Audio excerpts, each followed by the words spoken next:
नमः सिद्धेभ्यः।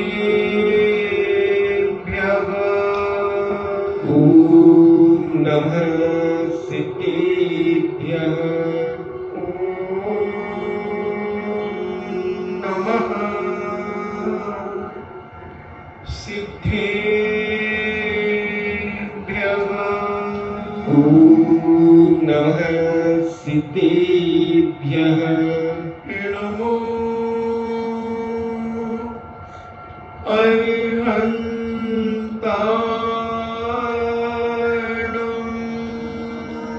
नमो अरिहन्ताणम्।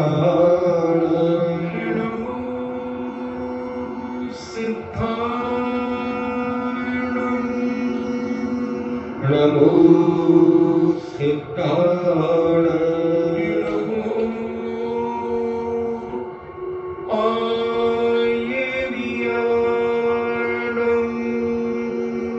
नमो आयर्याणाम्। नमो उपज्झायाणाम्।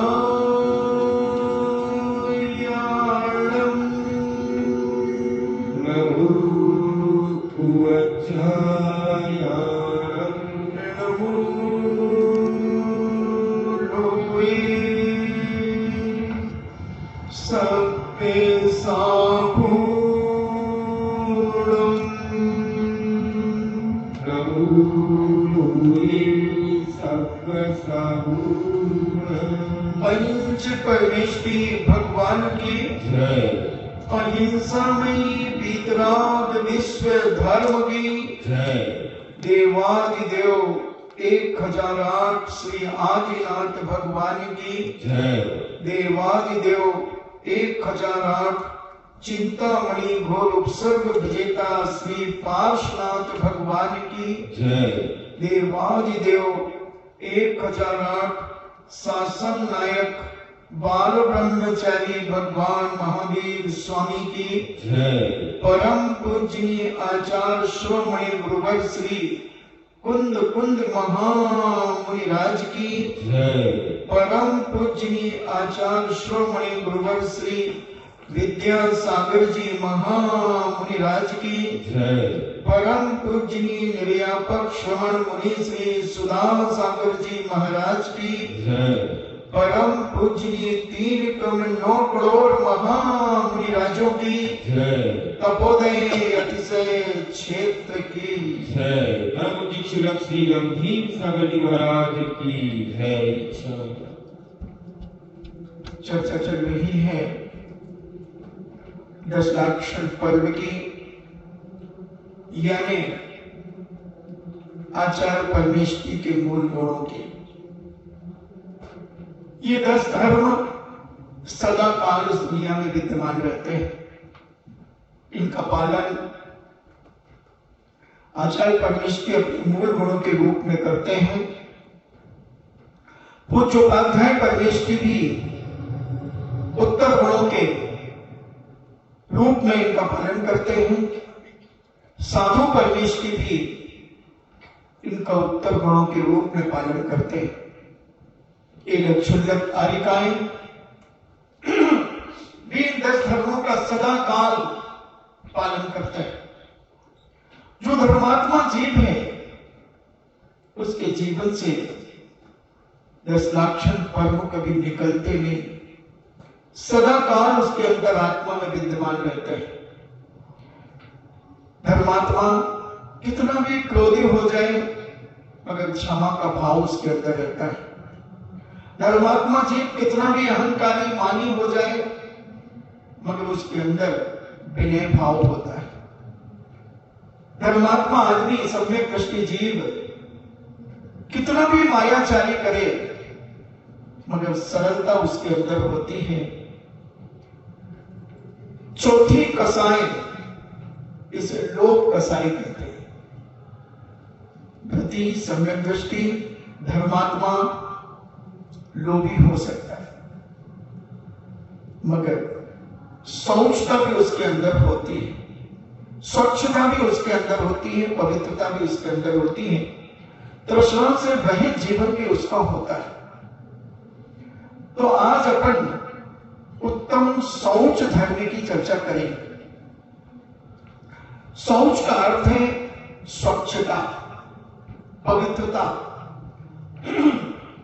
तृष्णा रहित जीवन, लोभ कसाई से रहित जीवन, पापों की तृष्णा करने का अभाव। ऐसे वह परम पूज्य आचार्य परमेष्ठी इस शौच धर्म का अपने जीवन में रग रग से पालन करते हैं। पूज्य उपाध्याय परमेष्ठी, पूज्य साधु परमेष्ठी जो सच्चे साधु हैं। साधु तो बहुत है, मैंने कहा था एक दिन आपसे, इस भारत भूमि पर 75 लाख साधु हैं। 75,000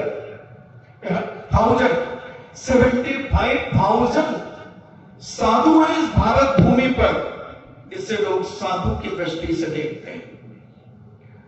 मगर जिस धर्म की बात, मैं अहिंसा की बात कर रहा हूं, इस पवित्र वीतराग धर्म में जो आचार्य परमेष्ठी हैं, वो इन 10 धर्मों का पालन सदा काल करते हैं। पूज्य उपाध्याय परमेष्ठी भी करते हैं, साधु परमेष्ठी भी करते हैं। क्योंकि आज किसी को भी साधु कहने में लोगों को टाइम नहीं लगता।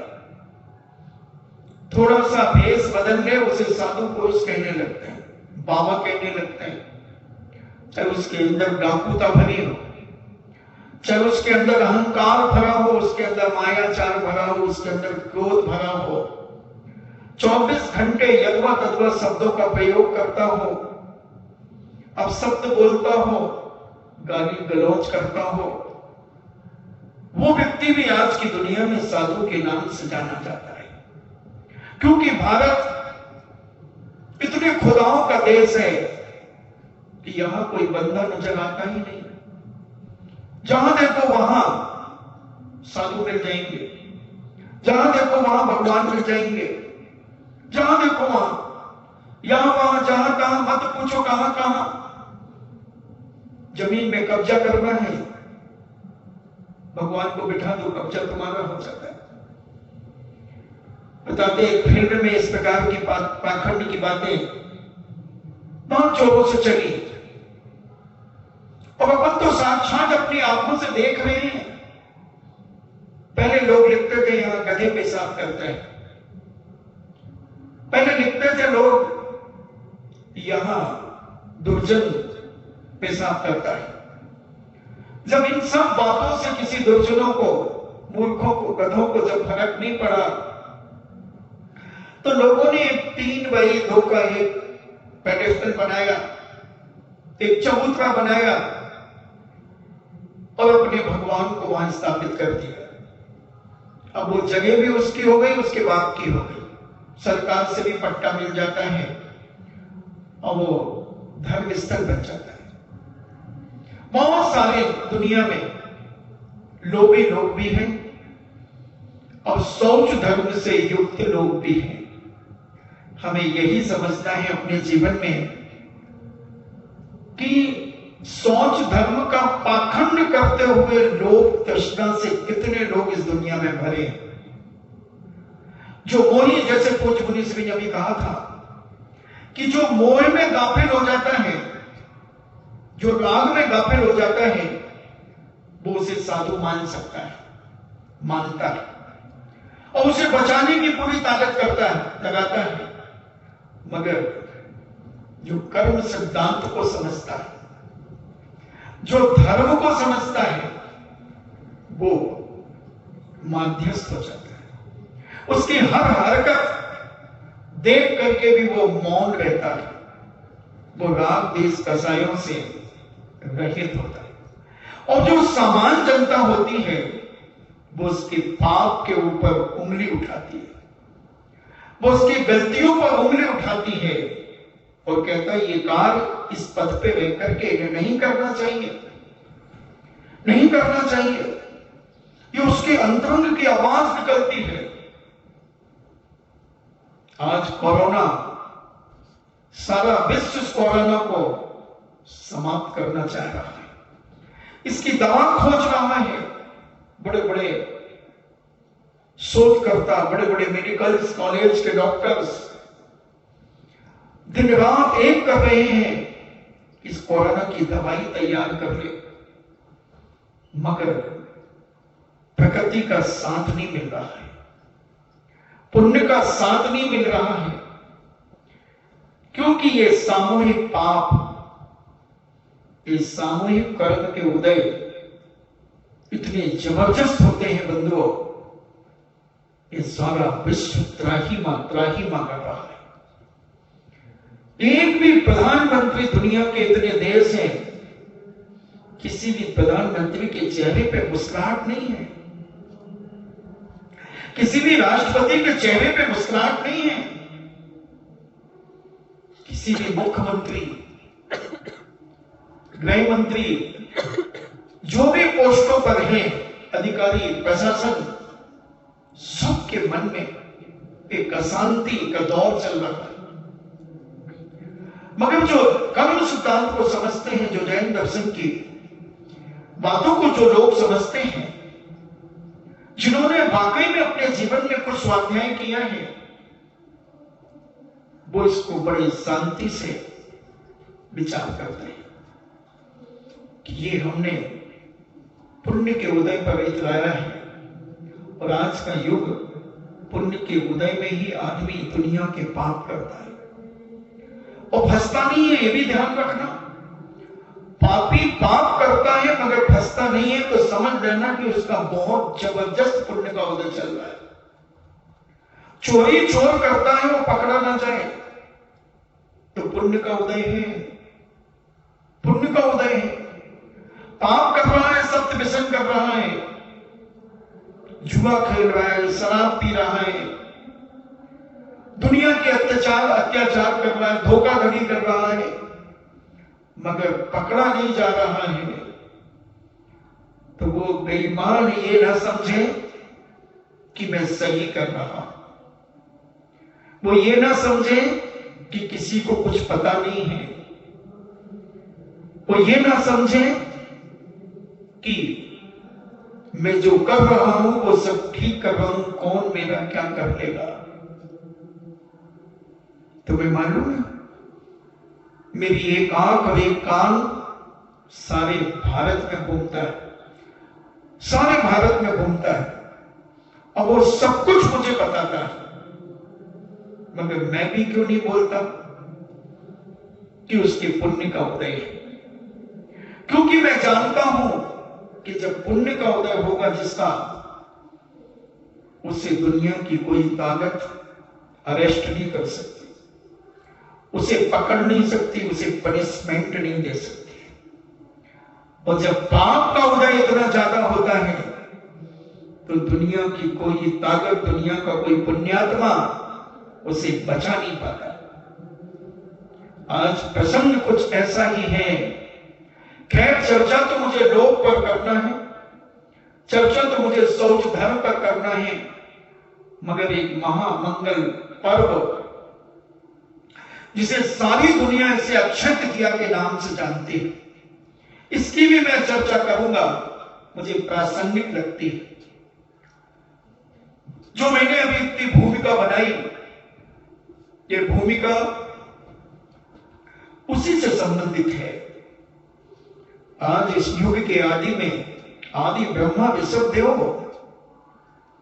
जो भोग भूमि काल में जन्म लिया, जिन्होंने 84 लाख पूर्व जब तृतीय काल भोग भूमि के, जगन्य भोग भूमि का काल जब इस भारत भूमि पर बाकी था, तब माता मरु देवी और राजा नाभि राय के संयोग से ऋषभ कुमार ने जन्म लिया चैत्र कृष्ण नवमी को। चैत्र कृष्ण नवमी को उन्होंने जन्म लिया और 83 लाख पूर्व उन्होंने अपने पुण्य के उदय में सारा राजपाट किया, सारा राजपाट किया। 20 लाख पूर्व तो उन्होंने कुमार अवस्था में बिता दिए। 20 लाख पूर्व, एक पूर्व किसे कहते हैं अपन समझ लें। 84 लाख को एक पूर्वांग कहते हैं, और 84 लाख में 84 लाख का जब हम गुणा करते हैं तो वह एक पूर्व होता है। और ऐसे आदि प्रभु आदि ब्रह्मा ऋषभदेव की जो उम्र थी, आयु थी, वह 84 लाख पूर्व की थी। समझना, 84 लाख में 84 लाख का गुणा करने पर एक पूर्व होता है, और ऐसे 84 लाख पूर्व की उनकी आयु थी। अपार पुण्य था। 32,000 मुकुटबद्ध राजा जिनके चरणों में नतमस्तक हुआ करते थे। सारी भारत भूमि इनके चरणों में बिछी थी। ऐसे महापुरुष का जन्म चैत्र कृष्ण नवमी को हुआ था। कुमार काल जिसने 20 लाख पूर्व तक जिसने कुमार काल को खेला,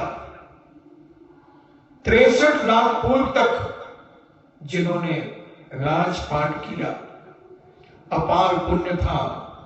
किसी भी प्रकार की कोई कमी नहीं थी। भोग भूमि का अंतिम काल चल रहा था, जघन्य भोग भूमि का। जब लोगों के घरों में कल्प वृक्ष कम होने लगे, अदृश्य होने लगे कल्प वृक्ष, तब सारी जनता नाभि राय के राज दरबार पर आती है और निवेदन करते हैं कि महाराज, हम क्या खाएं, हम क्या पिए। त्राहिमाम करने लगते हैं। जैसे आज के समय पर लॉकडाउन में कुछ स्थानों पर त्राहिमा चल रही है। उनकी अनुशासनहीनता और लापरवाही के कारण वह कार्य हो रहा है। सरकार, संस्थाएं, व्यवस्थापक लोग पूरी व्यवस्था कर रहे हैं, मगर हम इतने लालची, हम इतने तृष्णालु, हम इतने लोभी कि किसी को मिले या ना मिले मगर हमें मिलना चाहिए। एक एक आदमी, एक एक परिवार के 4-4 आदमी भोजन लेकर के आ रहे हैं, पैकेट लेकर के आ रहे हैं, दोबारा जाकर के ला रहे हैं, स्टॉक कर रहे हैं गेहूं का, चावल का। इतनी तृष्णा उनके अंदर है, मगर उनके अंदर ये शौच और पवित्रता नहीं है कि हमारे पड़ोसी को मिलेगा कि नहीं मिलेगा, हमारा पड़ोसी भोजन कर पाएगा कि नहीं कर पाएगा। क्या हम 1 महीने का स्टॉक कर लें, 2 महीने का स्टॉक कर लें और हमारा पड़ोसी कहीं भूखा ना मर जाए? ये भाव नहीं आ रहा। ये है बेईमान, ये है लोभी कसाई। यदि पुण्य के उदय हैं इनके, इनको सब मिल रहा है और मिलेगा। कोई भी व्यक्ति इनके पुण्य में बाधा नहीं डाल सकता, बाधा नहीं डाल सकता। मगर वो तृष्णा कर रहे हैं। 3-3 ड्रम, बड़े बड़े 200 लीटर के ड्रम में आटा भरा हुआ है लोगों के घरों में, और भी आटा ले रहे हैं, चावल ले रहे हैं, दालें ले रहे हैं, मसाले ले रहे हैं। कितना लोभ, कितनी तृष्णा, कितना लालच, क्योंकि पुण्य का उदय है। उस समय जब तृतीय काल का अंत समय चल रहा था, लोगों का पुण्य क्षीण होने लगा। जिनके घरों में कल्प वृक्ष थे, उनके कल्प वृक्ष अदृश्य हो गए और वह खाने पीने के लिए परिस्थिति बदल गई। राजा नाभि राय के राज दरबार में जब वो जाते हैं तो नाभि राय कहते हैं कि चलो मेरे साथ, मेरा बेटा ऋषभदेव मुझसे भी ज्यादा बुद्धिशाली है, मुझसे ज्यादा करुणावान और दयावान है। तो सारी जनता जब प्रभु के राज दरबार में जाती है तो ऋषभनाथ पिताजी को देखकर के कहते, पिताजी आप क्यों मेरे पास आ गए, मुझे वहीं बुला लेते। मगर पिताजी कुछ ना बोले और कहा कि इन प्राणी मात्र के प्रति कुछ विचार करो। तब सौधर्म इंद्र विदेह क्षेत्र से बीज लेकर के आता है, बीज लेकर के आता है और खेती करने की बात, कृषि आदि की सारी व्यवस्थाएं पूज्य ऋषभ कुमार कहें, ऋषभ राजा कहें, वो सारी व्यवस्थाएं बनाते हैं। मगर पुण्य के उदय में आदमी इतना इतरा गया था, धर्म कर्म तो भोग भूमि में होता नहीं, ऐस आराम के अलावा कुछ नहीं होता। और उस ऐस आराम में इतना गाफिल हो गया, इतना गाफिल हो गया कि वो धर्म को जानते ही नहीं कि धर्म किस चिड़िया का नाम है, धर्म क्या वस्तु होती है। जब धीरे धीरे पाप का उदय बढ़ा, धीरे धीरे जब पाप का उदय बढ़ा, तब पता चला कि किसी की शरण में भी हमें जाना पड़ता है। हमें महापुरुषों की शरण में जाकर के अपने पुण्य को बढ़ाना पड़ता है। और ऋषभ कुमार ने, राजा ऋषभ ने व्यवस्थाएं तो बना दी, मगर फिर भी आदमी थोड़ा सा परेशान रहा। और सौधर इंद्र तो इतना परेशान हो गया कि 83 लाख पूर्व बीत गए और अभी भी ऋषभनाथ जी राजपाट के ऐस आराम में ऐस कर रहे हैं। स्वर्ग से नित्यांगनाओं को बुलाया गया, उनके नृत्य देख रहे हैं। बोले आप विचार करें कि आपकी बिचौलिया में कोई 83 साल के कोई बुजुर्ग दादाजी या 83 साल की कोई बुजुर्ग दादी, अपन उदाहरण समझ रहे, और अपने हैप्पी बर्थडे टू यू मना रहे हो, इन्हें अपना जन्मदिन मना रहे हो, झूम छना और ऐसे नृत्य चल रहे हो, क्या कहोगे आप? बताओ क्या कहोगे? मगर वो राजा थे, कौन कहे, पुण्य था उनका, कौन कहे। मगर सौधर इंद्र तो अंदर ही अंदर घबरा रहा था, विचार कर रहा था। जैसे किसी की 84 वर्ष की उम्र हो, आज वर्तमान का उदाहरण ले लें, और 83 वर्ष तक को ऐसा आराम में इतना बिजी हो, पिक्चर देखने जा रहा हो, नाच गाने देख रहा हो, घूमने जा रहा हो, आप नहीं कर रहा, व्यसन नहीं कर रहा, कुछ कोई शराब नहीं पी रहा, जुआ नहीं खेल रहा, परिस्त्री गमन नहीं कर रहा, वेश्या गमन नहीं कर रहा, शिकार नहीं खेल रहा, शब्द व्यसन से रहित है। मगर वो कहता मेरा पुण्य है, मेरे पास खूब वैभव है, मैं सब मस्ती करूंगा, बढ़िया बंगले में रहूंगा, मर्सिडीज कार में घूमूंगा, कोट सूट पहनूंगा, टाई लगाऊंगा, हेड कैप लगाऊंगा, गोल कैप लगाऊंगा, ऐश करूंगा, पिटी शू पहनूंगा, मॉर्निंग वॉक करूंगा, बगीचे में हा करूंगा, लाफिंग सब करूंगा, कौन रोक सकता है। और ये ऋषभ कुमार सब कुछ कर रहे थे, राजा ऋषभ सब कर रहे थे, नृत्य चल रहा था। सौधर इंद्र बड़ा चिंतित था, क्या करें क्या करें। फिर उसका अवधि ज्ञान लगाया और उसने एक ऐसी नीलांजना बुलाई,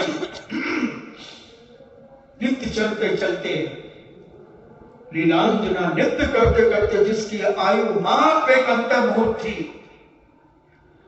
और आदि रात 32,000 राजा बड़े बड़े सोफा सेटों पर, गलीचों पर गुलछर्रे उड़ा रहे हैं बैठ करके, और नित्य चल रहा है, झूम छला चल रहा है। चैत कृष्ण नवमी का दिन था, चैत कृष्ण नवमी का दिन था, और एक और नीलांजना, एक और नीलांजना। लोग, देखो मैं अपने विषय से विषयांतर नहीं हो रहा हूं, अपनी बात भी कह रहा हूं, आका अक्षय तृतीया की बात भी करूंगा, और अपना लोभ का जो प्रसंग चल रहा है वो भी तुम्हें जोड़ता जा रहा हूं कि इतनी उम्र में भी लोभ नित्य देखने का। पुण्य के उदय में ऐसा ही होता है। बहुत बिरले लोग होते हैं कि उस पुण्य में त्याग की ओर बढ़ जाते हैं। बहुत बिरले लोग होते हैं कि त्याग की ओर बढ़कर व्रती बनकर के अपना जीवन जीने की कला अपने जीवन में प्रकट कर लेते हैं। और वही जैसे ही ऋषभ कुमार को, महाराजा ऋषभ को पता चला कि जो नीलांजना नृत्य कर रही थी वो तो मर गई, एक और नीलांजना, बस करो, हो गया, हो गया। और ऋषभ, महाराजा ऋषभ उसी समय खड़े हो गए, उसी समय खड़े हो गए और विचार करने लगे, अमर नहीं कोई धरती पर, मरते कौन बचावे, मंत्र तंत्र कछु काम न आवे, मरण घड़ी जब आवे, निर्बल हो या पीर बली हो, काल बली ले जावे, जाने वाला जाता जावे, रोने वाला रोवे, सुंदर काया भी मरघट में राख राख हो जावे, तन पिंजड़े से प्राण पखेरु बाहर जब आ जावे, घर वाली द्वारे तक जावे, बेटा अगन लगावे, बेटा अगन लगावे। और बड़े वैराग्य से भर गए, बड़े वैराग्य से भर गए। और जो दूसरी नीलांजना पता नहीं चला किसी को, 32,000 मुकुटगढ़ राजाओं को पता नहीं चला, और भी जनता जनार्दन को पता नहीं चला। मात्र एक शख्स, मात्र एक महाशक्ति, महाप्रभु बनने वाले महाराजा ऋषभ कुमार को पता चल गया कि जो नीलांजना नृत्य कर रही थी वह मरण को प्राप्त हो गई, और उसी क्षण दूसरी नीलांजना आ गई। चैत कृष्ण नवमी का दिन था, वैराग्य से भर गए, वैराग्य से भर गए, और दोनों बेटों को बुलाया, मुख्य रूप से भरत और बाहुबली को। भरत को अयोध्या का राज दिया, बाहुबली को बोधनपुर नगरी का राज दिया, और भी 99 बेटों को राजपाट देकर के स्वयं पालकी में विराजित होकर वन की ओर चले गए, वन की ओर चले गए। इनके पीछे 32,000 राजाओं में से 4,000 राजा इनके पीछे चले गए, जो बड़े आज्ञाकारी थे कि जैसा हमारे महाराजा साहब करेंगे वैसा मैं करूंगा। 4,000 इनके पीछे चले गए, 4,000 राजा। और प्रभु ने पंचमुखी केसगंज किए, 5 जगह से बाल निकाल करके, क्योंकि तीर्थंकरों की दाढ़ी और मूछ नहीं आती। 5 मुट्ठी उन्होंने केसगंज करके केसगंज संपूर्ण कर लिए। सभी वस्त्राभूषण त्याग करके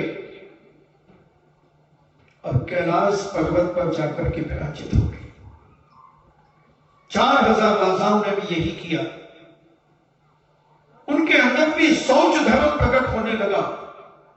संसार की तृष्णा, संसार का लोभ बिछोह को प्राप्त होने लगा कि जब हमारे प्रभु, हमारे राजा साहब ने सब कुछ त्याग कर दिया तो हम भी त्याग करें। 4000 ने वस्त्रों को त्याग कर दिया, आभूषण त्याग कर दिए, लॉन्च कर लिए, नग्न दिगंबर मुद्रा धारण कर ली और बैठ गए। आदिनाथ प्रभु बैठ गए तो वो भी बैठ गए। मगर प्रभु ने तो 6 महीने का संकल्प कर लिया कि 6 महीने के बाद मैं आहारचर्या को उठूंगा, क्योंकि तीर्थंकर बलवान चरित्र को धारण करने वाले होते। एक बार जो संकल्प करते हैं उससे आगे बढ़ाएंगे, मगर पीछे नहीं उतर सकते, पीछे नहीं उतर सकते। 6 महीने के बाद ही आहार को उठेंगे। तो जब तक आहार नहीं मिलेगा, 2 आचार्यों के माथे अलग अलग, कुछ पद्म पुराण कार मानते हैं कि वो उठे, आहारचर्या होगी, वो भी आगे बताएंगे। तो ऐसा वो 6 महीने के बाद उठे। 6 महीने के बाद उठे, नगर नगर डगर डगर, मगर उसके बीच में बहुत बड़ा हादसा हो गया, क्योंकि प्रभु तो 6 महीने का संकल्प करके ध्यान में बैठ गए, मगर जो उनके पीछे 4000 राजा मुनि का भेष केवल धारण किया था, मगर वो शरीर के मोह में आकर, शरीर के मोह में आकर, प्यास के मोह में आकर, भूख के मोह में आकर उनको खाने दिखने लगा, भोजन दिखने लगा, भोजन दिखने लगा। उन्होंने विचार किया कि अगर अपन अपने राज्य में वापस जाते हैं तो भरत चक्रवर्ती वापस लौटाएगा, वापस लौटाएगा। क्या किया जाए? भगवान तो उठ ही नहीं रहे। 15 दिन हो गए, 20 दिन हो गए, 1 महीना हो गया, और यहां भूख शरीर के प्रति इतनी गिद्धता आ गई कि मेरा शरीर कमजोर हो जाएगा। खाने की भी एक तृष्णा होती है कई लोगों को, खूब जो मिले वो खाते, जो मिल जाए वो खाते, ये भी तृष्णा है।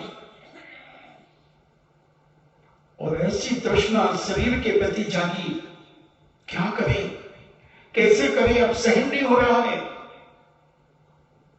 और वो फल तोड़ करके खाने लगे। आकाशवाणी होती है स्वर्गीय देवताओं की, खबरदार, होशियार, सावधान, इस मुनि पद पर किसी भी प्रकार की कोई हरकत नहीं होगी। मुनि का पद, मुनि पदम परम पदम, श्रेष्ठ पद माना जाता है। आचार्य से भी बड़ा जब मुनि ध्यान में बैठ जाता है तो आचार्य पर दृष्टि भी उन्हें नमस्कार कर लेता है कि मैं तो सुधारने में लगा हूं, और ये ध्यान में बैठा, ये सुधरने में लगा है।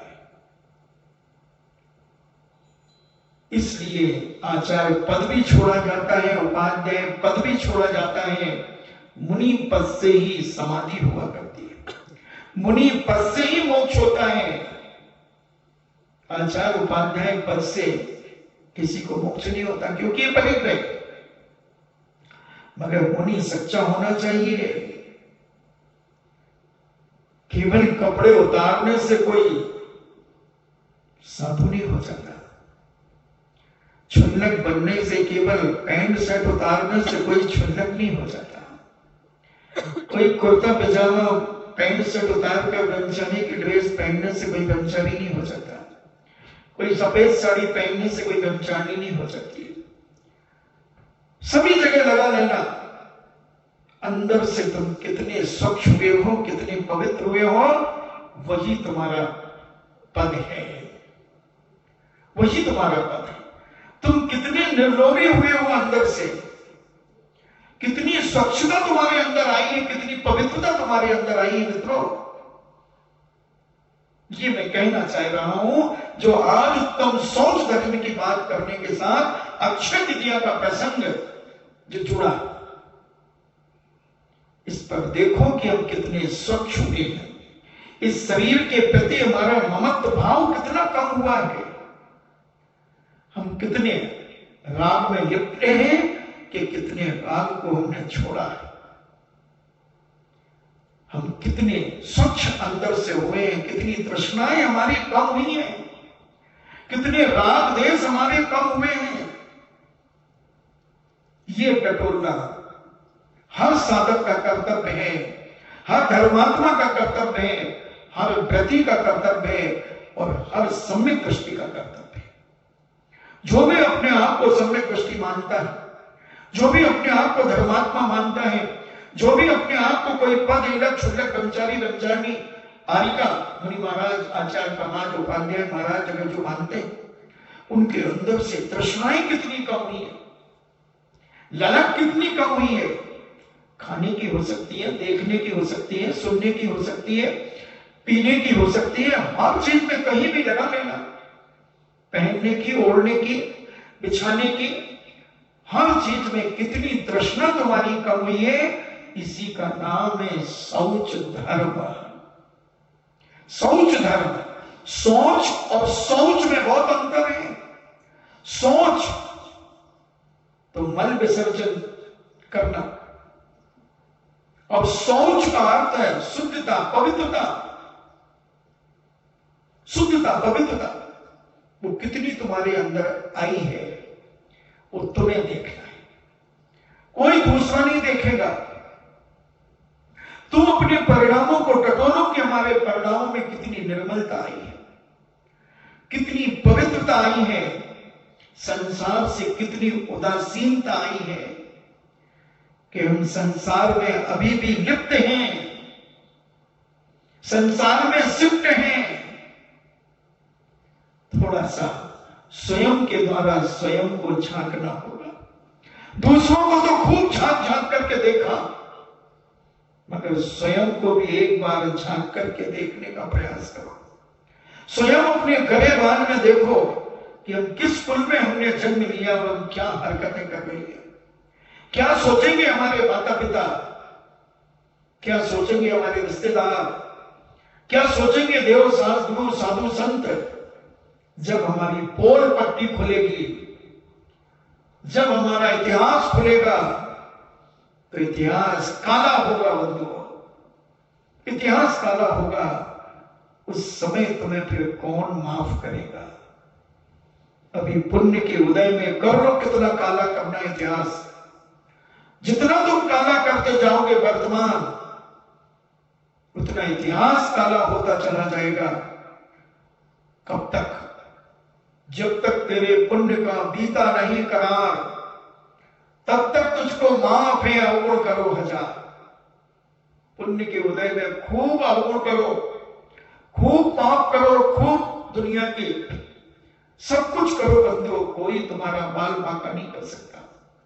हिम्मत नहीं, किसी के दांत नहीं कि तुम्हें कोई टोक दे, क्योंकि तुम्हारा पुण्य का उदय।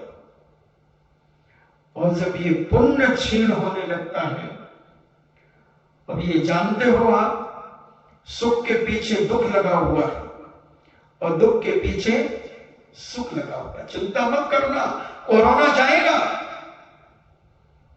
उसके तो फरिश्ते जाएंगे, उसके तो बाप भी जाएंगे, जाना पड़ेगा। सिद्धांत है, सिद्धांत है, डोंट वरी, बी हैप्पी, मस्त रहो, बस अपना विल पावर मजबूत रखो, अपनी भावनाएं इतनी पवित्र रखो, उसे जाना पड़ेगा। जो आया है वो जाएगा, ये नियम है। जो आया है वो जाएगा। पुण्य का उदय है वो भी जाएगा, पाप का उदय है वो भी जाएगा, बीमारी है वो भी जाएगी, सब जाएंगे, हम भी जाएंगे, तुम भी जाओगे, सब जाएंगे। कोई भी दुनिया में अमर होकर के नहीं आया बंधु, सब जाएंगे। मगर इसलिए डरो मत, मगर पाप से बचो, तृष्णाओं से बचो, लालच से बचो, लोभ से बचो, न्याय और नीति से अपने जीवन को जियो। क्या सोचेंगे तुम्हारे पिता कि हमने ऐसी संतानें पैदा की हैं, इतने उच्च कुल में जन्म हमने लिया, हमारे बाप दादा ने हमें जन्म दिया, हमने अपने बच्चों को जन्म दिया, हमने अपनी बहू बेटियों को क्या संस्कार दिए। थोड़ा सा धर्मात्मा आदमी को एक टीस लगती है, अंदर से छटपटाता है कि हे भगवान, मैं इस भौतिकवाद के युग में, एक लालच में कितना पागल हो गया कि हम हर चीज पाने के लिए झूठ साच, छल कपट, मायाचारी, अहंकार, क्रोध, सब में अपनी गरिमा गंवाते चले जा रहे हैं। सब चीजों में हम अपना जीवन खराब करते चले जा रहे हैं। गरिमा नाम की कोई चीज नहीं बची हमारे जीवन में। हम इस भौतिकवाद में इतने उलझ गए कि हमारी गरिमा ही कम होती चली जा रही। क्या करें? पुण्य ऐसा ही करता है। अब विवेक है कि पुण्य के साथ अपनी गरिमा भी बचा करके रखो। अपनी गरिमा को तुम जितना बचाओगे उतने इज्जतदार बनोगे, उतने सफल होगे और हर व्यक्ति तुम्हें इज्जत देगा। और महाराजा ऋषभदेव ने समझ लिया, अपनी गरिमा बचा के रख ली। उस पुण्य को उन्होंने कहा कि ये पुण्य तो विनाश कर देगा, मगर पुण्य फला अरहंता, इस पुण्य से अनंत पद भी प्राप्त होता है। पूज्य कुंदकुंद स्वामी अभी वर्तमान में कहते हैं, तो भगवान आदिनाथ स्वामी ने भी समझ लिया होगा कि इस पुण्य को हम संसार के कार्यों में लगा रहे थे, अब इससे धर्म के कार्यों में लगाएंगे। पुण्य फला अरहंता। और दिगंबर मुद्रा धारण कर ली। 4000 राजा भ्रष्ट हो गए, फल तोड़ करके खाने लगे। आकाशवाणी हो गई, खबरदार, अब क्या करें। जटाई बड़ी बड़ी हो गई, भभूत लगा करके, छाल लपेट करके, हिरण की चमड़ी लपेट करके, अनेक अनेक भेष में वो 4000 साधु जो दिगंबर मुद्रा को धारण करके बैठे थे, ऐसी तृष्णा, ऐसा लोभ उन्हें जागा, ऐसा लोभ जागा, तो उन्होंने भेष ही बदल दिया। कोई वृक्षों के नीचे बैठ गए, कोई एक टांग से खड़े हो गए, कोई एक हाथ उठा करके खड़े हो गए, कोई शीर्ष आसन लगा करके खड़े हो गए, कोई पेड़ में झूला बांध करके और झूले के सहारे खड़े हो गए। खड़े सुर बाबा, खड़े खड़े सुसु करेंगे, खड़े खड़े पोटी करेंगे, खड़े खड़े खाएंगे, खड़े खड़े सोएंगे।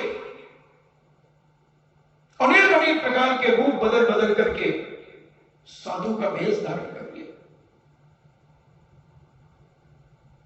पंचांगी तप तपने लगे, कोई सिर के ऊपर आग जलाकर, सिगड़ी जलाकर, चारों तरफ आग जला करके बैठ गया। जैसा मन में आया तैसा करने लगे। जब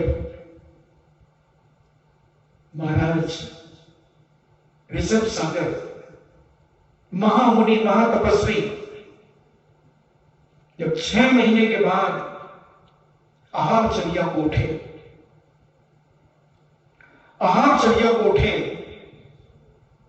तो कोई जानता ही नहीं था कि आहार कैसे दिया जाता है। हर आदमी खाना जानता था मगर देना नहीं जानता था, क्योंकि ऐसा भौतिकवाद का युग था, ऐसे पंचदियों के विषयों का जंजाल था कि कोई व्यक्ति आहार की चर्या नहीं जानता था कि साधु, दिगंबर साधु को आहार कैसे दिया जाता है। पूज्य महाराज 63 विधियों को धारण करने वाले थे, 63 विधियों को धारण करने वाले,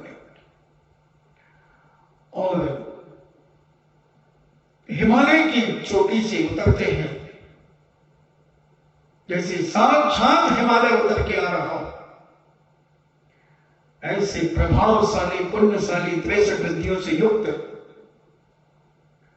सारे नगरों में क्षोभ हो गया, तहलका मच गया कि महाराजा ऋषभ हिमालय से उतर के आ रहे हैं। लोगों ने अपनी बिटियों को, अपनी राजकुमारियों को सज धजा करके, सजा करके और खड़ा कर दिया। लो महाराज इनको ले लो, लो महाराज इनको ले लो। कोई बड़े बड़े थाल में मिठाइयां लेकर के, कोई लाडू लेकर के, कोई नमकीन लेकर के, कोई घिसी ककड़ी लेकर के,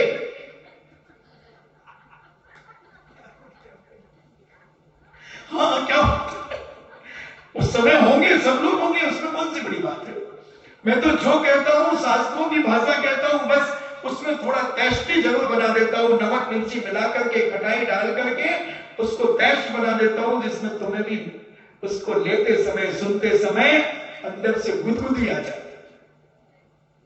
हाँ, कोई पापड़ दिखा रहा होगा, कोई कुछ दिखा रहा होगा, कोई लबूचा पाई के लो, लबू का, कोई लबू का दिखा रहा होगा, कोई केरी का आंच दिखा रहा होगा, कोई हापुस आम, बादामी आम का रस दिखा रहा होगा, कोई केक दिखा रहा होगा, सब दिखा रहे होंगे, मगर महाराज को ये चाहिए ही नहीं था। वो भूखे नहीं थे, वो भक्ति के भूखे थे। कोई लचका दिखा रहा होगा, कोई औरिया दिखा रहा होगा, कोई गेहूं की खीर दिखा रहा होगा। चैत की बारी तो करे दिखाते हैं, अच्छा भादों में कोई कुछ दिखा रहा, कोई लौकी का हलवा दिखा रहा होगा, कोई कपूर कंद दिखा रहा होगा, कोई कलाकंद दिखा रहा होगा, कोई जलेबी मावा की दिखा रहा होगा, कोई आटे की जलेबी दिखा रहा होगा, कोई मैदे की दिखा रहा होगा, कोई कह रहा महाराज दही जलेबी ले लो, कोई कह रहा दूध जलेबी ले लो। मगर महाराज तो अपने नासा दृष्टि किए हुए, 4 हाथ जमीन देखते हुए, मंद मंद मुस्कान के साथ चले जा रहे थे। वो ढूंढ रहे थे नवदा भक्ति, वो ढूंढ रहे थे, क्योंकि ऐसा भौतिकवाद का युग उस समय चल रहा था कि आदमी पंचदियों के विषयों में लिप्त था, धर्म से दूर था, धर्म से दूर था। क्योंकि मंदिर भी नहीं थे, भूमि में मंदिर नहीं होते, मंदिर भी नहीं थे। सारे नगर नगर को छान मारा, डगर डगर को छान मारा, क्योंकि भगवान का एक कदम यहां पर तो दूसरा कदम गेट के बाहर। कम से कम मैंने अनुमान लगाया कि 150 मीटर का एक कदम होता होगा भगवान का, कम से कम। भूल रहा हूं, थोड़ा निकाल लूंगा फिर से, क्योंकि 3000 फीट की उनकी हाइट थी। तो एक इधर मुश्किल से 5-7 कदमों में तो चौराहा पार करके, शकरगढ़ चौराहा, सुरेश पटवारी का घर पार, फट से निकल गए। और अपन को 5 कदम में तो जो पंडाल ही ना पाए। और गर्मी कड़ाके की पड़ रही थी, ऊपर से सूरज तप रहा था और नीचे से पृथ्वी तप रही थी। फिर भी कभी बनारस, कभी अयोध्या, कभी इलाहाबाद, कभी गुना, कभी सिवनी, कभी सिंगोली, कभी रावत भाटा, कभी भैंसकोट, कभी कोटा, कभी श्रीपुरा, कभी बिजौलिया, कभी सागर,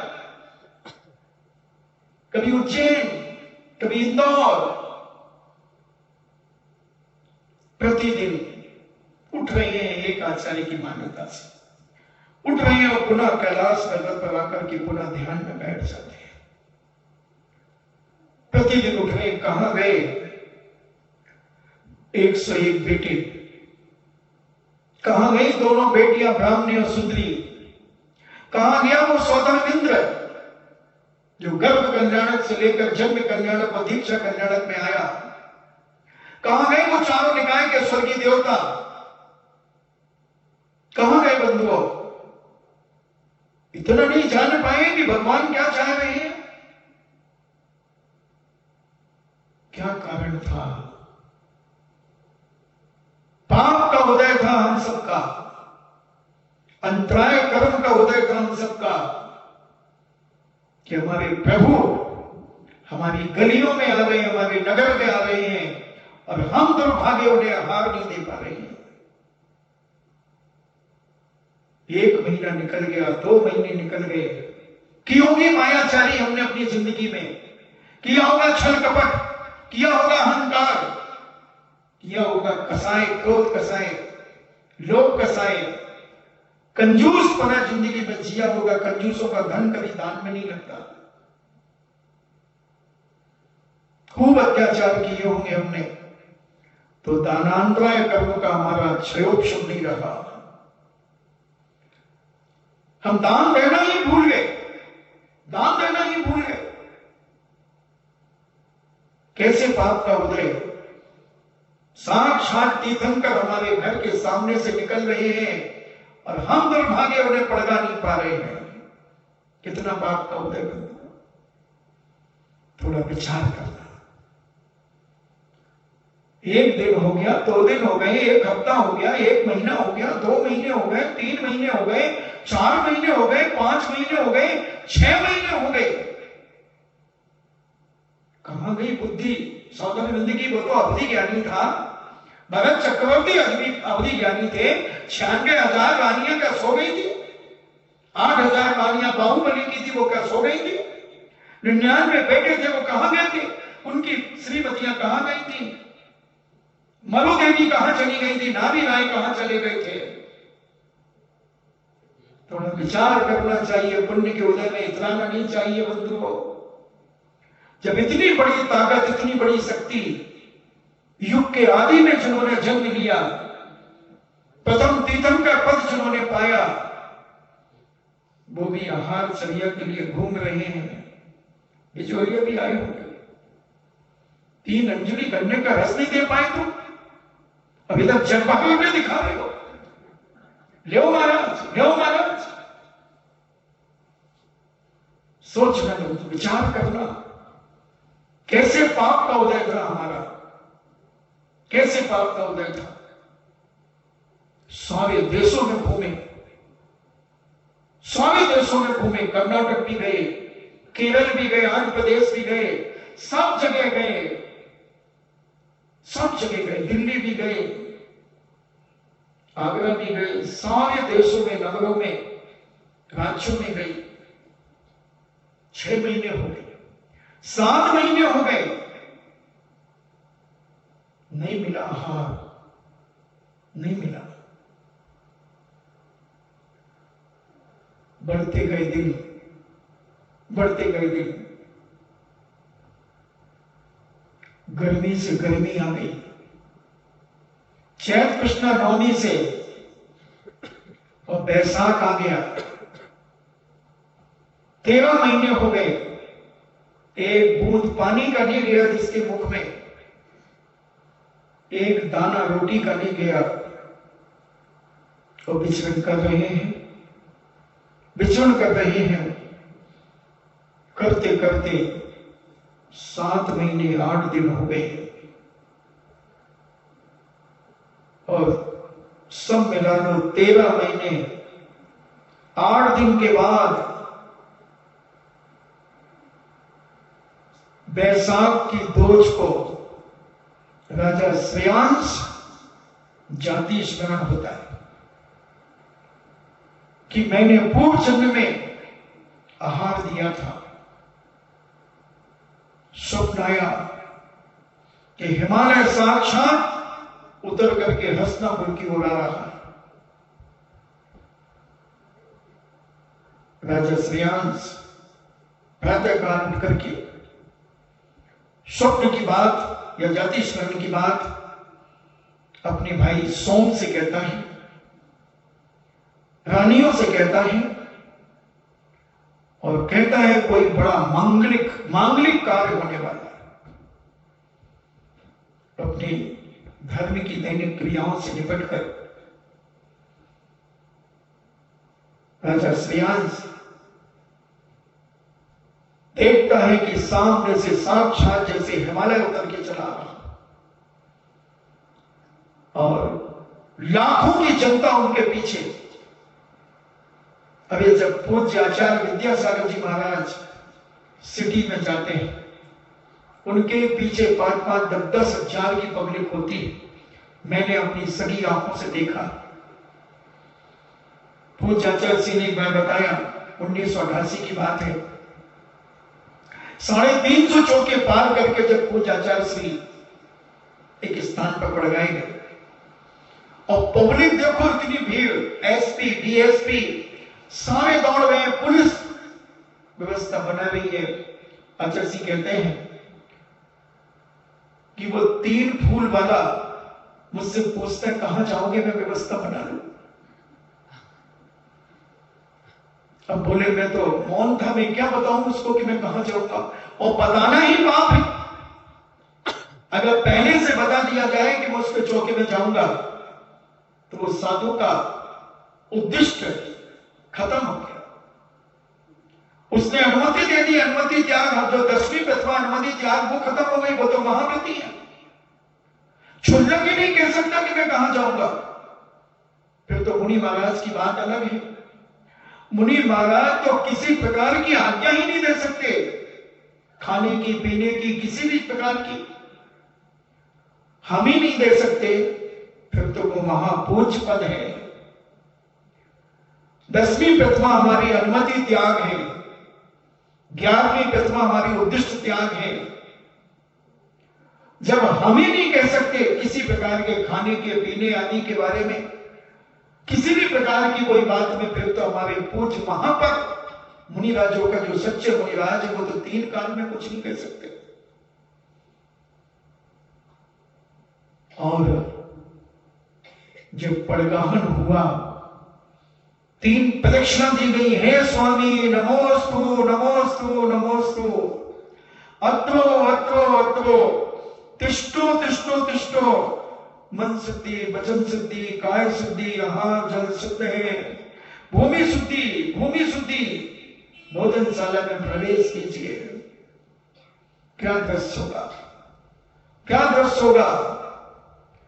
लाखों की पब्लिक वो दृश्य देख रही है।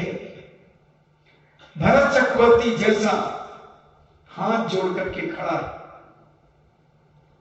भरत चक्रवर्ती ने घुसपैठ नहीं की आहार देने की, बाहर खड़ा होकर के आहार देख रहा था। राजा श्रेयांश और उनकी पत्नी लक्ष्मी और सोम ये आहार दान दे रहे थे और लाखों आदमी, माताएं, बहनें, बेटियां आहार देख रही थी। आपने चित्र देखे होंगे ना, मंदिरों में बने रहते, कितनी भीड़ थी। और तुम्हारे यहां कितनी भीड़ रहती है। अभी तो लॉकडाउन है तो पता नहीं चल रहा।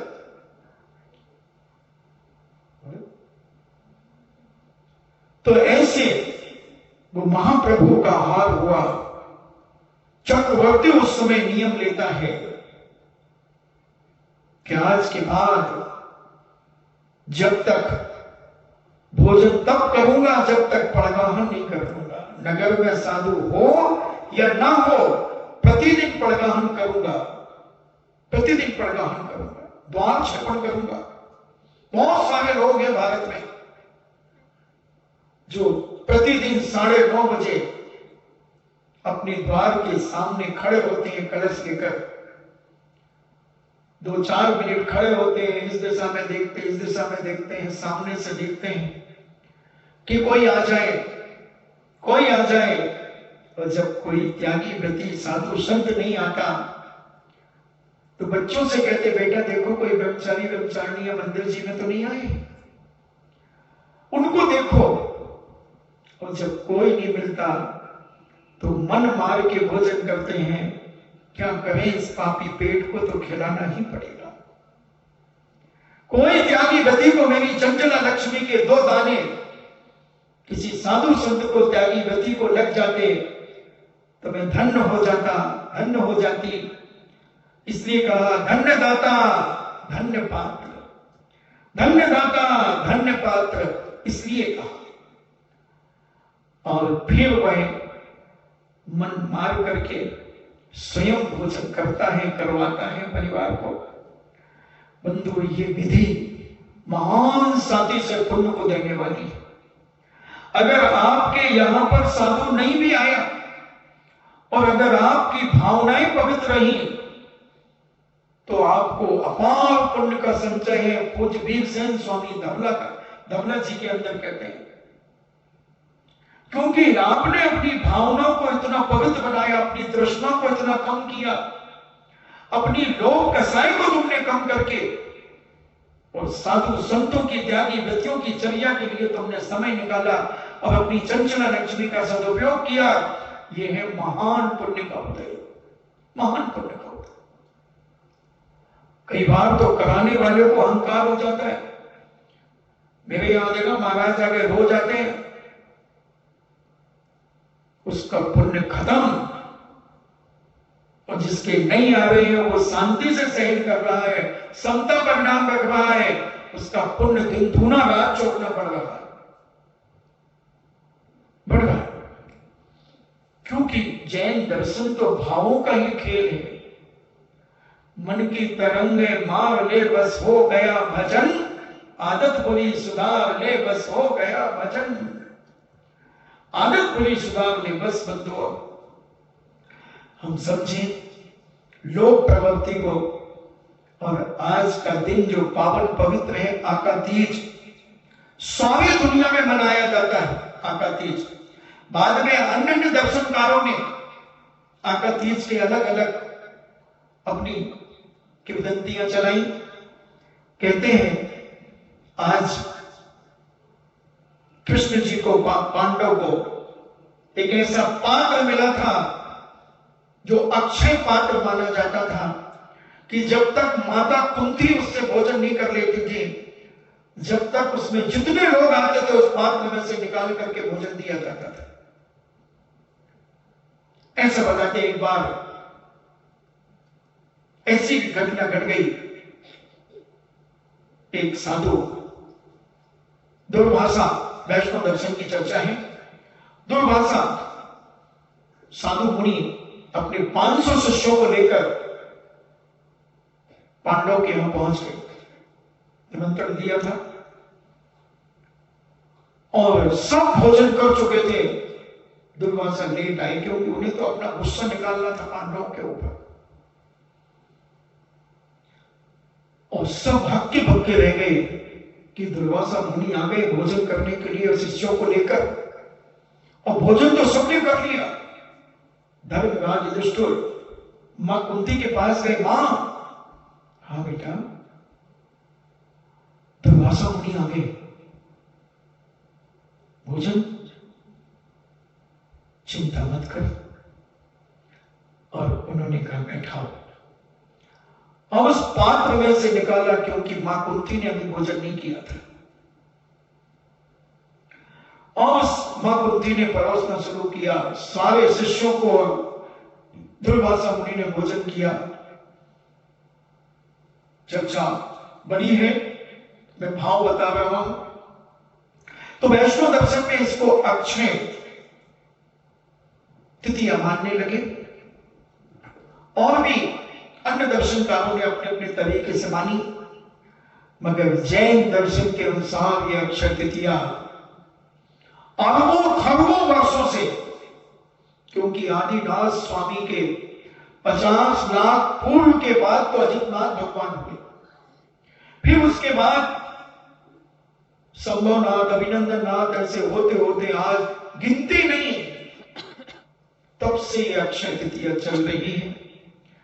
ये अक्षय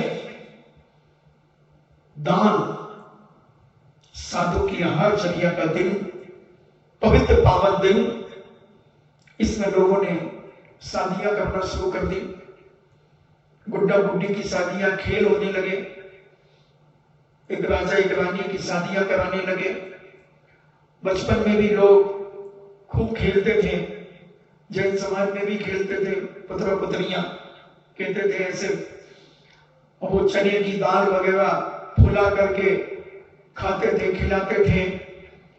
तो अनेक अनेक प्रकार के ऐसी बूढ़ियां चली, लोक मूर्ताएं चली, मगर मूल अक्षय तृतीया का फल है कि पूज्य आदि ब्रह्मा ऋषभ देव, जो के आदि तीर्थंकर ऋषभ देव को आज 13 महीने 9 दिन पर आहार की प्राप्ति हुई थी और पंचाश्चर्य हुए थे।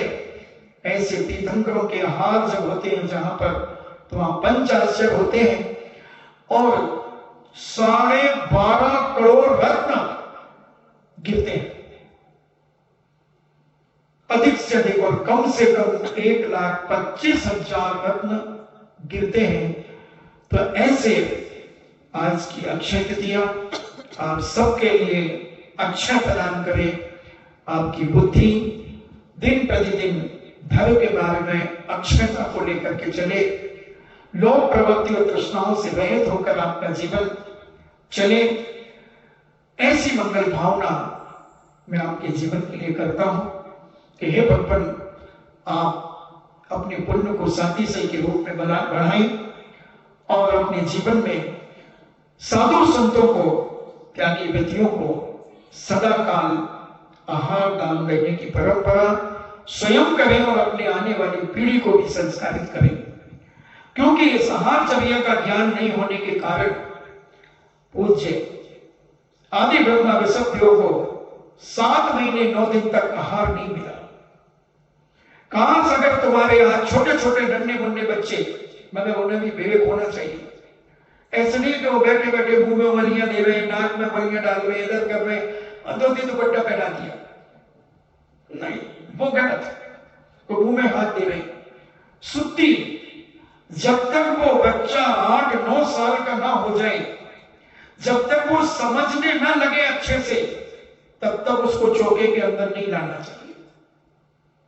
अगर वो नहीं समझता है तो घर का एक व्यक्ति बाहर रहे या किसी के साथ उसे रखे, क्योंकि हम देखते हैं उनकी सुधियां 10 बार जमीन में हाथ टेक लेते हैं, कभी इधर खुजला लेते हैं, कभी कुछ कर लेते हैं और वो चौके में क्षेत्र की शुद्धि खराब कर देते हैं।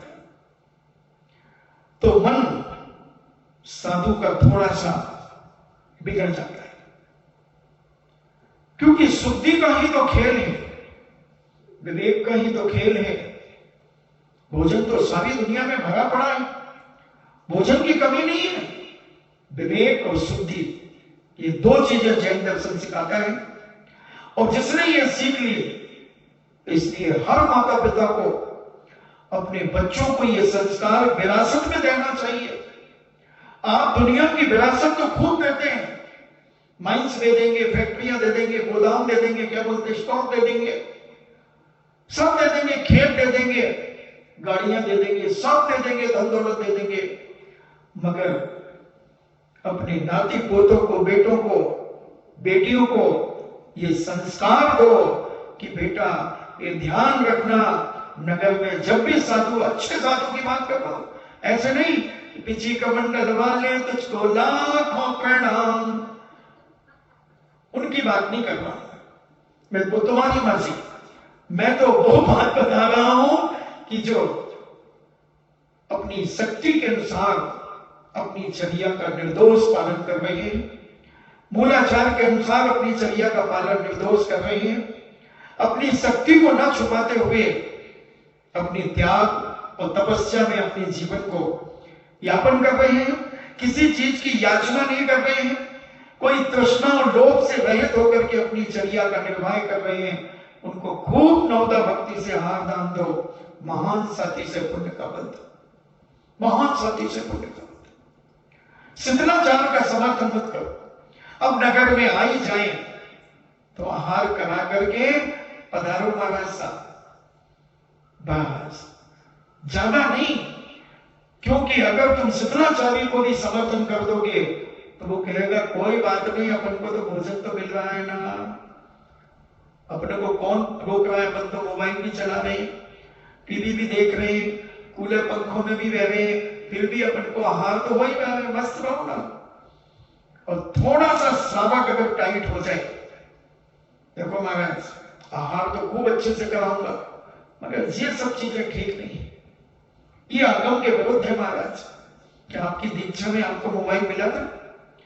क्या आपकी दीक्षा में आपको कूलर पंखे मिले थे?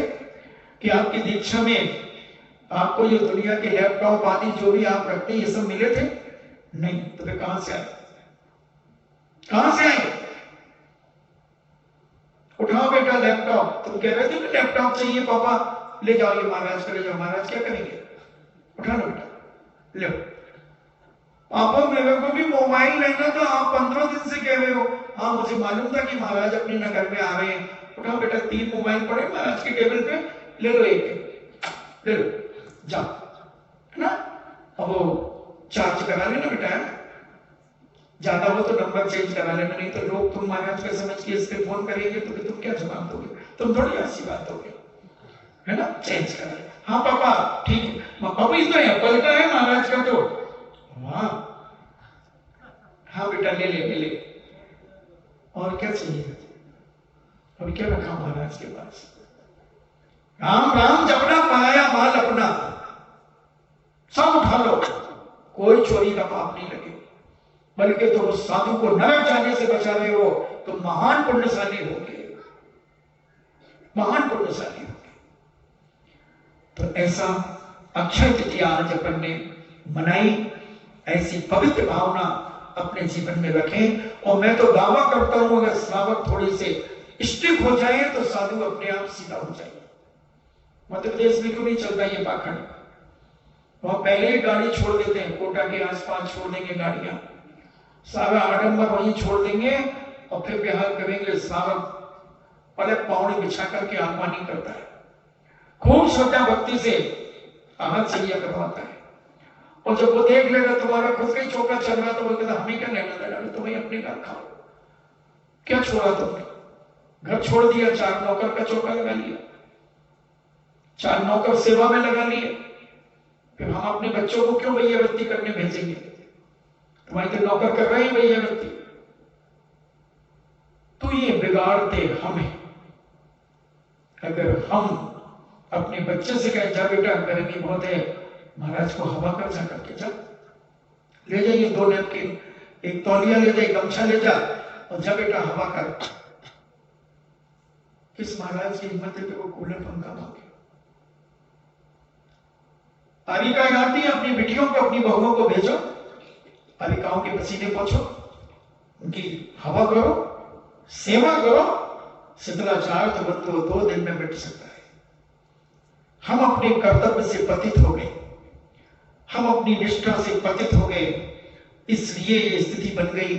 उस समय तो भोग भूमि का काल था, इसलिए वो नहीं समझ पाए, मगर हम तो अभी पंचम काल में हैं, हम सब समझ रहे हैं, उसके बाद भी हम शिथिलाचार का समर्थन कर रहे हैं। सोचें, विचार करें और अपने जीवन को सत्मार्ग दिखाने की भावना भाएं और लोभ और तृष्णा से बचकर अपने जीवन। लोभी साधु कहते ना, लोभी गुरु लालची चेला होए नरक में ठेलम ठेला। अगर लोभी साधु है, लाओ ये भी लाओ, ये भी लाओ, ये भी लाओ, लाओ तुम तो। जैसे वो लाला होते ना, लाला, लाला जानते? दामाद, दामाद किसे कहते हैं? दामाद, दामाद ने कभी आज तक नहीं कहा कि बस बस। क्या बोलते दामाद अपने सास ससुर को? क्या बोलता? सासू जी, ये मम्मी जी, मम्मी ने मम्मी जी। तो वो कभी नहीं कहता कि बस बहुत दे दिया आपने तो कितना देती जाओगी, हर बार दे दो। तो कहता लाओ लाला, लाओ, लाते जाओ, लाते जाओ। दाम दामाद सब दाम लेकर चला जाता है। ऐसे ही कुछ लोभी तृष्णा भी साधु त्यागी भी होते हैं, जो मिले बुलाओ, जो मिले बुलाओ, नहीं देना। पिछी का मंडल दो, पढ़ता है तो शास्त्र दो, अगर माला फेंकता है तो माला दे दो, एक 10-20 रुपए की दे दो, ज्यादा महंगी मत देना। हाँ, और चश्मा अगर कम दिखता हो, छोटे अक्षर पढ़ने में नहीं आते हो, तो एक 50-60-100 रुपया का चश्मा दे देगा। अरे आप कैसे नहीं आता? ये 70 रुपया का चश्मा 6 महीने से ऊपर हो गए। हाँ, 70 रुपया को। अब आने वाला तो 10,000 रुपए का 10 लाख को भी ले ले, क्योंकि राम राम जपना पड़ाया माल अपना, उसने कमाया हो तो वो जाने। तो ये तो सब उसके ऊपर है कि हम अपने व्रतों को कैसे निर्दोष पालन करें। हमें तो देखना ही तो है, पढ़ना ही तो है, जो छोटे अक्षर है उसमें लगाना है। और करना क्या है? कितनी देर लगाना, कितनी देर पढ़ते हैं, उतनी देर लगा के धर। तो ऐसा उपकरण है, दे दो, पढ़ने के काम आएगा। माला दे दो, शास्त्र दे दो, और क्या दे दो, बस और कुछ नहीं देना। और नमोस्तु देना है, इच्छा भी देना है, बंदा भी देना है, और कमंडल में पानी देना है, और क्या देना है? बस सच्चे साधु को कुछ नहीं चाहिए। फर्जी को तो तुम जो दे दो वो कम है। फर्जी का पेट तो इतना बड़ा होता है, उसको तो तुम जो देते जाओ वो सब डकाता जाए। हाँ दे दो, ये भी दे दो, ये भी रख दो, ये भी रख दो, वहां रख दो, ये रख दो, ये भी रख दो, ये भी रख दो, सब रख दो। नहीं, ऐसी जीवन में हम अपने आप को पवित्र करें, स्वच्छ करें, और शौच धर्म की स्वच्छता हम आपके अंदर प्रवेश कराना चाहते हैं। जैसे जैसे आपके पद हैं, उस पदों के अनुसार आपकी स्वच्छता आपके जीवन में बढ़े। इन्हीं मंगल भावना के साथ जिनवाणी स्तुति।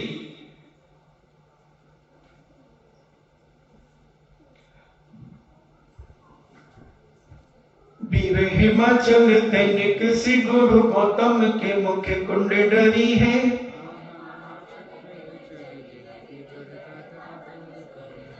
ज्ञान पयो निधि माही रही बहु भंग तरंगन सोचरी है।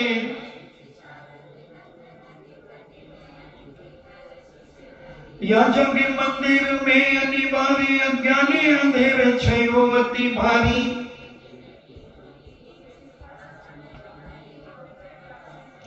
तो किस भांति पदारथ पाति कहाँ नहीं तेरे ते अभिचारी।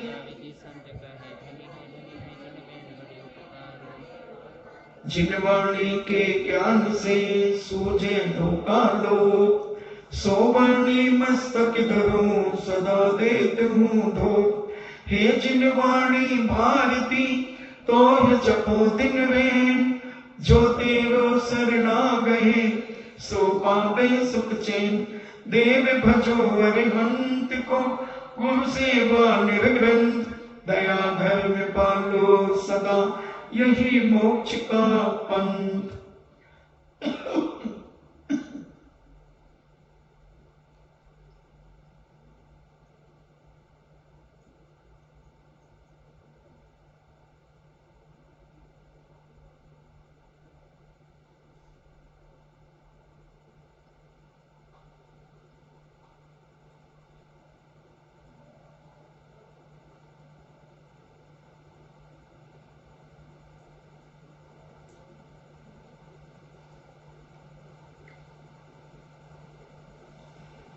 परम पूजनीय द्वादशाई जिनवाणी माता की।